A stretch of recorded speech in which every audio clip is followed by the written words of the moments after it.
한인 유권자의 표심을 잡기 위해 중간선거 출마자와 선거 유세 관계자들이 한자리에 모였습니다. 한인교육문화마당집과 한인사회복지회, 여성핫라인이 공동주최한 후보자 간담회에 200명 이상의 연장자를 포함해 300명이 자리했습니다. 이날 정견을 발표한 출마자와 선거 캠프 관계자는 모두 11명. 재선에 도전하는 브래드 슈나이더 제10지구 연방 하원 의원, 같은 자리를 노리는 밥 돌드 전 의원을 대표한 필립 멀린 보좌관, 일리노이 제5지구 연방 하원 의원에 출마한 빈스 콜벌, 딕 더빈 연방 상원의원 선거 캠프의 참모 그렉 베일스, 패퀸 주지사의 선임 어드바이저 테레사 마, 제17지구 주 하원 의원 재선을 노리는 로라 파인 의원, 같은 자리에 도전장을 낸 캐티 마이올스, 제57지구 주 하원 의원 재선을 노리는 일레인 네크리치 의원, 일리노이 제15지구 하원 의원에 도전하는 그렉 베델스, 일리노이 주 상원 의원 다니엘 비스, 폴 쉼프 일리노이 검찰총장 후보. 최인의 마당집 사무국장의 사회로 진행된 이날 간담회는 각 후보의 모두 발언에 이어 6개의 이슈 질의에 각각 1분 길이의 정견 발표 기회가 주어졌습니다. 핵심 이슈 몇 가지에 대한 후보와 관계자의 입장을 들어보겠습니다. For your position on raising the minimum wage to $10 an hour in Illinois. I don't believe that anybody should have to live or support a family on a minimum wage job. And that doesn't matter where the minimum wage is set, because families can't survive and thrive on minimum wage jobs. But the problem in Illinois is that we have a lack of jobs for minimum wage workers to move into. We don't have good paying jobs that are better than minimum wage. When we increase the minimum wage, we do two things. The first thing is, there's still minimum wage jobs. We're just changing the price point. We're making it more expensive for goods and services, so while people make more money, it will cost them more to buy the same things. The other thing it will do is cost jobs, and it will cost jobs in the sector where they can least afford to lose them. Every economist who has studied an increase in minimum wage says that while some people will make more, some people won't work at all. And so I oppose raising the minimum wage because I think the unintended consequences will be critical. The Chicago Tribune, which actually endorsed me in my race and Kathy in her race, asked this very question. And my answer was that yes, I would support an increase to $10, but Kathy very clearly stated some of the problems that occur when you raise the minimum wage. I don't know if you've ever been to a McDonald's, which is a place where you have many minimum wage jobs, but been to a McDonald's that has a kiosk at which you order. You don't go to a counter and speak to a human being. You plug into a little computer in the middle of the restaurant what your order will be. That occurred and occurs regularly in Europe because they have very high wage demands, and it's very difficult to deal with certain employee laws there. The result of that and the wage laws is that jobs are not only eliminated, they're permanently eliminated through technology. So we have to be very careful when we talk about raising wages and understand fully what the consequences will be. I am in support of raising the minimum wage. The way the current bill is written is the minimum wage would be raised for people 18 years and older. And you are right, this would affect so many women, especially single mothers and women who are suffered with domestic violence. You can't live and raise a family on $17,000 a year. And what we find in the United States is in many of the companies that do pay minimum wage, because minimum wage employers are some of our largest employers, the CEO of the company makes more than 300 times more than the low-end earner. What we find in Europe is the CEO makes 100 to 150 times more than the low-end earner. So there's really, a way we can find savings for these companies in this equation. We need to pay people more, not only so they can feed their families, but they can put that money back in the economy. Because what we find is lower wage earners, when they do have the extra money, they spend the extra money, and that's a good way to keep the economy moving forward. I also support an increase in the minimum wage and supported the resolution that placed this question on the ballot that you're all going to be seeing, or if you haven't early voted, that you will be seeing on Tuesday. Because I think that this is an important issue, not only for Illinois, but across the country, where workers outside of our state are still in the $7.45 range, I think it is. So I do think this is an issue where individuals that are making minimum wage, who would be the beneficiaries of a higher wage, would put that money right back into the economy. And I think that that would be an important boost not only for them, but for economic activity in our state.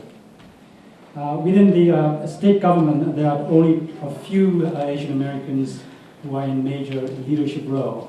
If elected or re-elected, how would you support the administration to include additional Asian Americans in leadership and decision-making positions, and possibly cabinet level?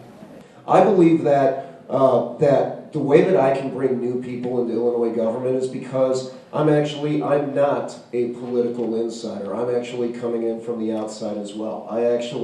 When we started the campaign, it really was, we just had 2 volunteers, my wife and my mother-in-law. And a guy can't be too bad if his mother-in-law is willing to volunteer on his campaign. But I think we all realize that our government is broken. We need new blood coming in from the outside, and I'll be able to provide that because I'm not a political insider. I think one of the things that the Korean American community faces is the same that women face, and there are barriers to entry in politics. We're fortunate here to have a number of women at the table who are both in elected office and seeking it, but it's important to understand what those barriers are in any community. So if I was elected, I would want to form an advisory committee of Asian American business leaders, not-for-profit leaders, healthcare providers, educators, to discuss what those barriers are and to do some outreach and engagement.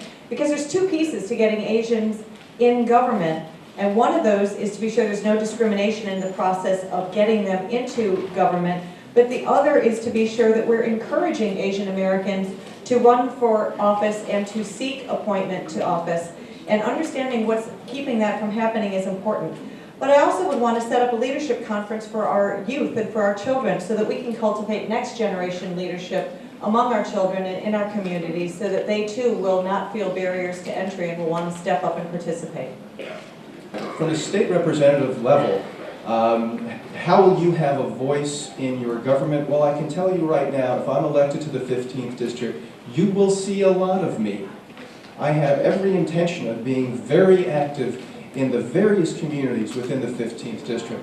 Over the last year or so, I've had an opportunity to walk several times the entire district of the 15th district, from the city of Chicago to Park Ridge and everything in between. And there are many, many wonderful communities. And I've sat down with each and every one of them, and I promise them that I will, as I will with you, be back to speak with you so I will know what is important to you, and I will be your voice for what's important to you down in Springfield.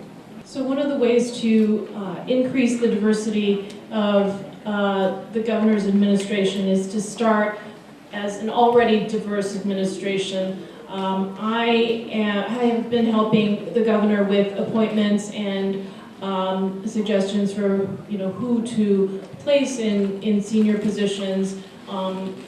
We currently already have quite a few people in cabinet level positions. Myself, my Deputy Chief of Staff colleague Justin Kajindos. We have Michelle Sadler, who's the head of one of the largest agencies in state government. She's Filipino-American. We have John Kim, who was temporarily at the cabinet level as director of the EPA. He's currently general counsel. And we have many others who are at top level management positions. Grace Hong Duffin at DHF, Kyung Lee, who's here with HFS. The point is that we already have a pipeline, we're increasing the pipeline, and so I think that in order for someone to start from zero would be very hard, but the governor is already more than halfway there. One thing that has been done, which is important, is the laws according to which the legislative districts are drawn was changed so that Asian American population can have an impact on the way the districts are drawn, so we can try to draw districts where the Asian American community will have a bigger voice. We also need to change the culture, and the Democratic Party was late to change its culture on this issue, but finally has improved significantly. We have an Asian American member of the U.S. Congress, Tammy Duckworth, who ran against another Asian American in a primary. The Democratic Party of Cook County finally, for the first time, slated a Democratic candidate for countywide office this year, and we have 2 Democratic candidates for state representative running not far from here. So we have to draw the districts properly, but we also have to make sure that those who are already in power are very, very sensitive to the deficit that we have of Asian American elected officials and seek to promote Asians to positions of leadership in both elected and appointed office. Because I think one of the most important things we can do is to break the barrier that has yet to be broken in the Illinois General Assembly and elect an Asian American to serve in the Illinois Senate or the Illinois House. Congress has done it.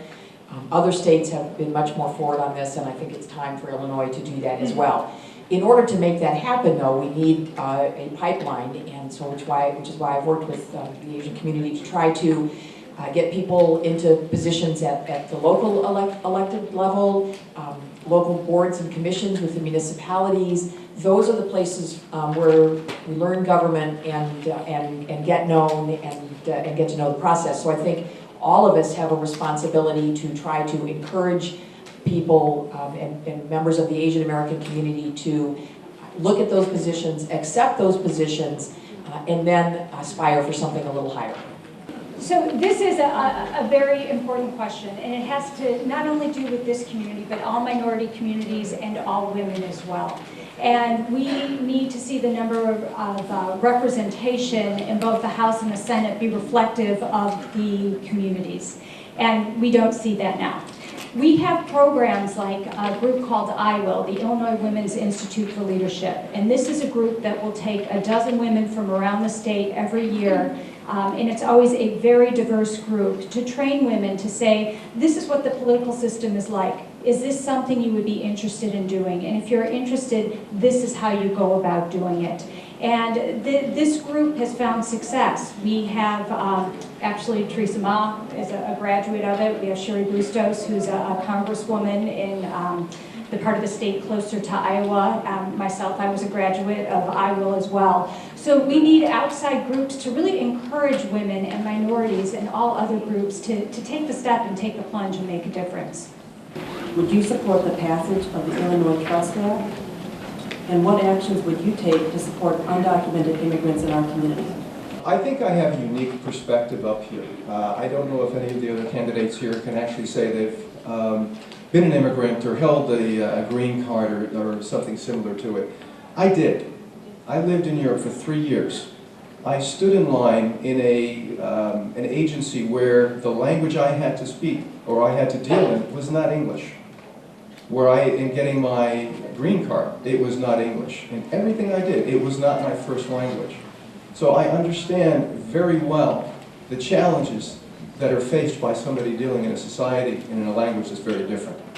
But I can tell you one of the things that I appreciated, and I could see in the areas that I was involved in, I was treated fairly, I was treated the same as everybody else, and the result was a justice that was palpable. That is the system that we need to achieve.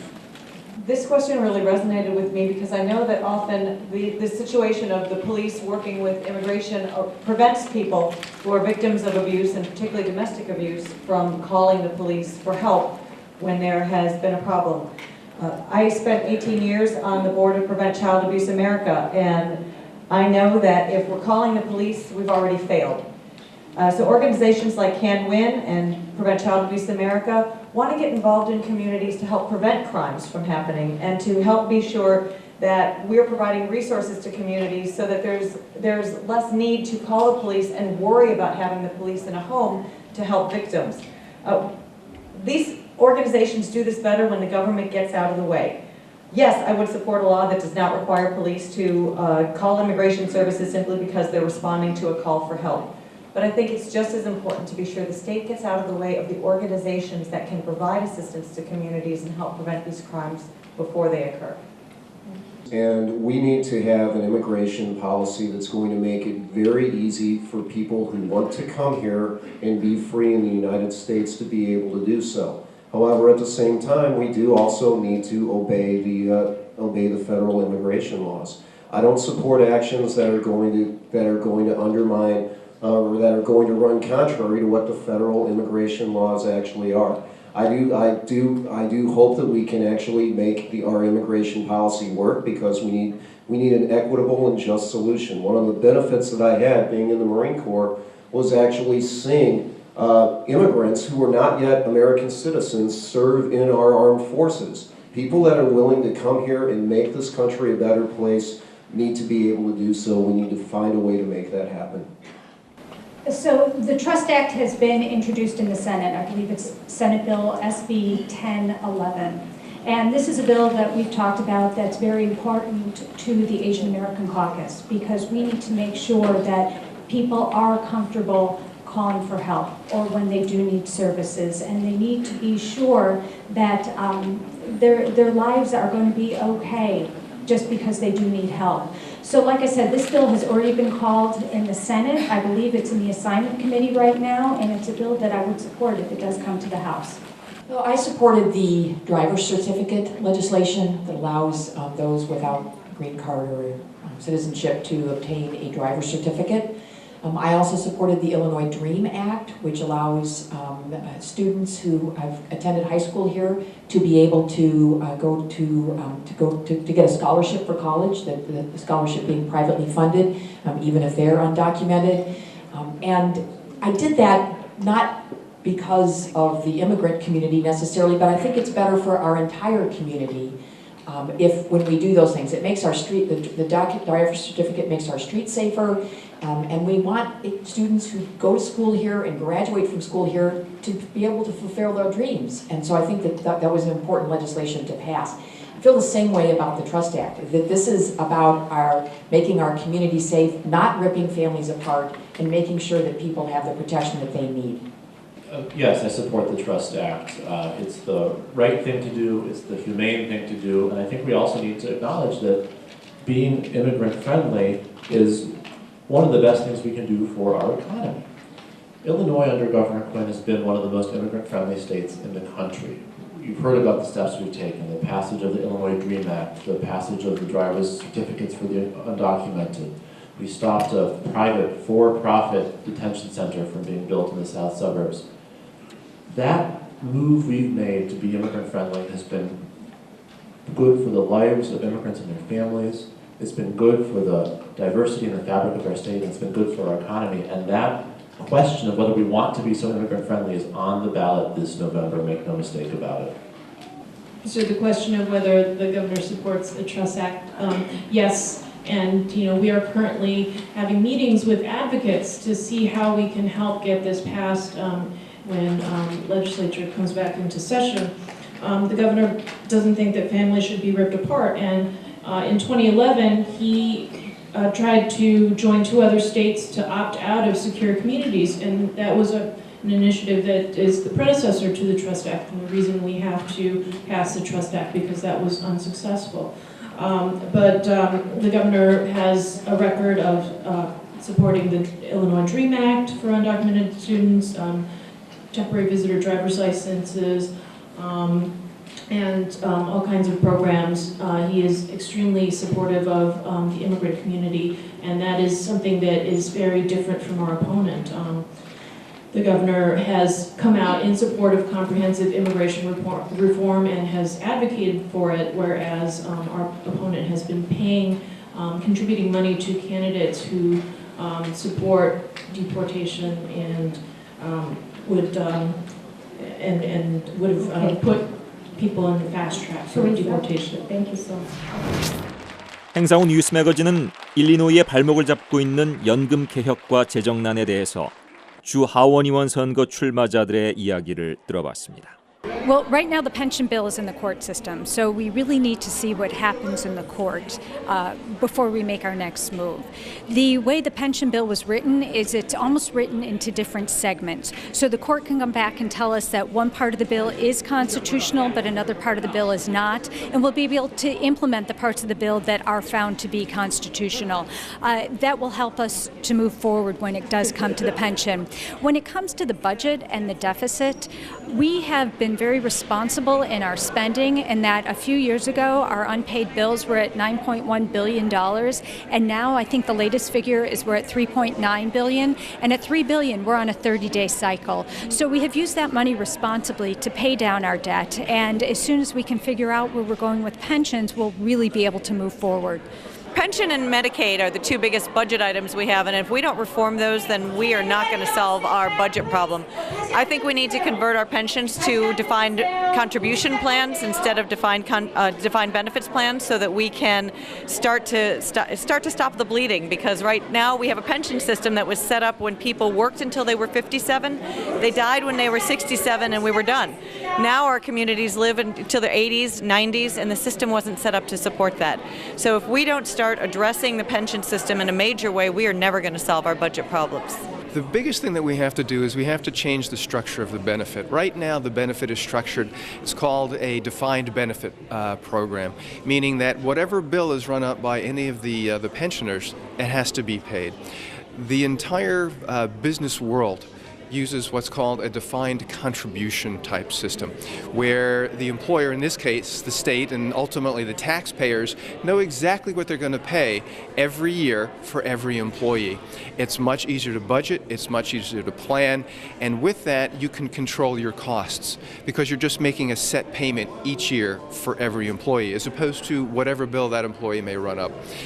That's one of the biggest structural changes that we need to make. If we can do that, then we can really start chipping away at the unbelievable debt that the people that have been running Springfield for the last 40 years have run up and laid on the taxpayers. Passing pension reform for me was a big part of solving the state's fiscal crisis. We had to do that. We had to make some very difficult cuts, and we had to find some revenues. And we've done all those three things.